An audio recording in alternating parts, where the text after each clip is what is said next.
ఒకప్పుడు నెల్లూరు జిల్లా ప్రాంతం నుంచి రంగారాయుడు గారిని ఒక ఆయన భద్రాచలం వచ్చారు. ఆయనకి కోరిక, భద్రాచలంలో ఉత్సవమూర్తికి కళ్యాణం చేసేటప్పుడు వైరముడి అంటే అది ఇలా ఉంటుంది, ఆ వైరముడి చేయించాలి కిరీటం అని. ఎలా? పాపం ఆయన దగ్గర డబ్బు లేదు, వైరముడి చేయించాలని కోరిక.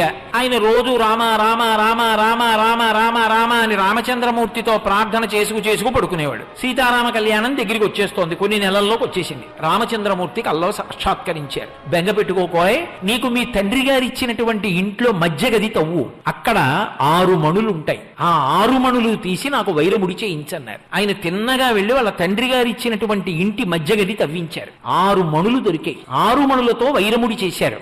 కంసాలులు అన్నారు, ఆ మధ్యలో ఒక్క మరకతమణి వేస్తే అందం వస్తుంది, ఆ మరకతమణి లేకపోతే ఇది పిడితే అందం రాదు అన్నారు. ఎక్కడొస్తుంది మరకతమణి?